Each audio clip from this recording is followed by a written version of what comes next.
Juan Kapitulo 6, versikulo 35. Si Jesus miingon kanila, "Ako mao ang pan nga naghatag sa kinabuhi. Ang muari kanako dili nagayod gutomon, ug ang mutuo kanako dili nagayod uhawon." Pan sa kinabuhi. Maglikon unta sa mong pagtuo ug gagaka kabi sa pagtuman sa imong mahal nga kasuguan. Ginumana kaninyo. Santo sa Ebanghelyo sumala ni San Lucas. Ngatong panahon sa nahumana sa Jesus ug sulti, may usa ka Fariseo nga midapit kaniya sa pagpangaon. Busa miadto siya, nagigsalo kaniya. Natingala ang mga Fariseo sa kamatikod niya nga wala manghunaw si Jesus sa wala pa mukhaon. Tungod niini, piingon ang Ginoo kaniya, "Kamong mga Fariseo, nahinlo sa gawas, nga bahin sa tasa ug plato. Apan sa sulod ninyo, puno kamo sa panikas ug kadautan. Mga buang, dili ba ang Dios nga maoy nagbuhat sa gawas, nga bahin mausab ang nagbuhat sa sulod? Apan ihatag ang anaa sa inyo mga tasa ug plato ngadto sa mga kabus, o mahinlo ang tanan alang kaninyo." Ang Ebanghelyo sa Ginoo. Pasalamati ang Ginoo, kay siya maayo, ang iyang gugma mulungtad, hangtod sa kahangturan. Pasalamati ang Diyos sa tanang mga Diyos, ang iyang gugma malungtaron. Pasalamati ang Ginoo sa mga Ginoo, ang iyang gugma malungtaron.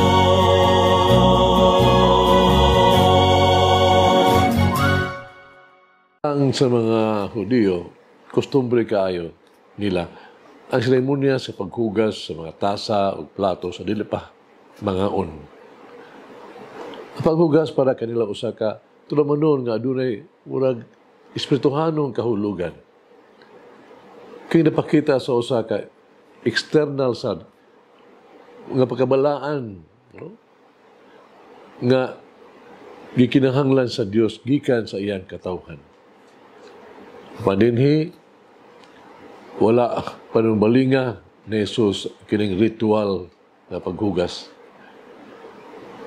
Iyang giwala kining naandang ceremonials sa paghugas sa mga tasa, mga plato. Alang kang Jesus, kini usa ka walay kahulugan nga ritual. Ngano man, gusto ni Jesus nga atagan nila kibug-aton ang paghinlo sa kalagnon nga kinabuhi. Ipunting ni Jesus ang kinahanglan nga hugasan ang anaa sa sulod ug dili lamang anaa sa gawas. Kini ang paghugas ug limpyo sa kalag o di lamang sa paghugas sa lawas. Yang gitinguha nga ang mga buhat sa Dios sa gugma ug kaluoy mahubad ngadto sa mga buhat. Gusto niya ang kalagdong pagbag-o, renewal, conversion, o pagsalikway sa tanan at ipakaroon ingnon ng mga batasan. Ebanghelyo karon naghagit kanato.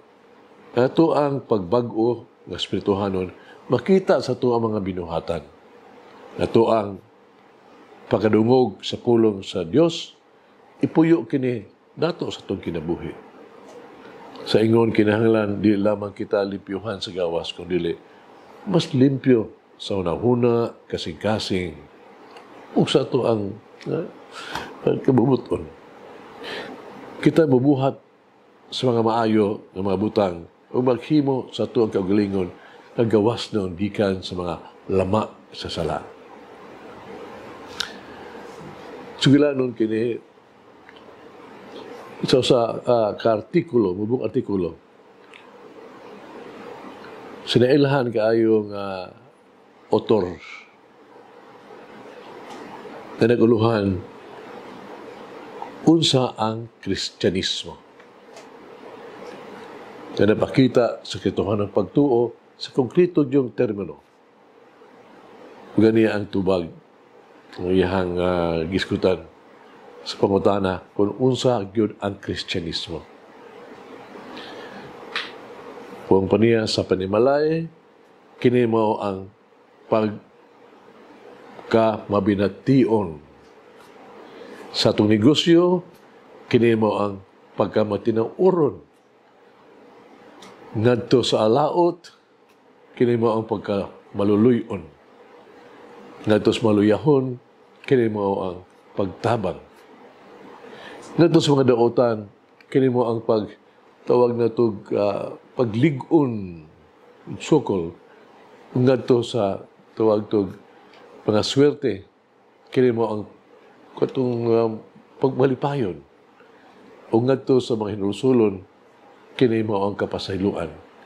Ngadto sa Dios, kini mao ang pagtahod o gugma. Mao kana ang tinuod nga Kristiyanos. Hagit sa kinabuhi. Unsay anaa sa to ang kinabuhi nga kinahanglan natong usman. Mag-ampo kita. Magagahom nga Dios sa mga maluluyon nga amahan, pamusanon kung giangkon ang kinahanglan kong limpyuhan, kinahanglan pagputli ako. Adunay mga butang nga kinahanglan akong wagtangon, mga pulong nga kinahanglan akong magmaalamon, mga lihok nga kinahanglan akong magbinantayon, o mga buhat nga kinahanglan akong buhaton. Kinahanglan putlon ko ang hilal nga batasan. Kinahanglan umulon ako ang mga maayong hiya sa akong kinabuhi.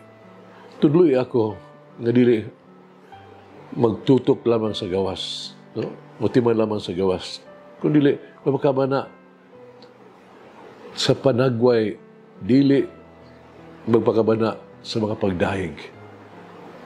Uban sa imong grasya, tuguti ako nga magbago. Tuguti ako nga makabig balik kanimo.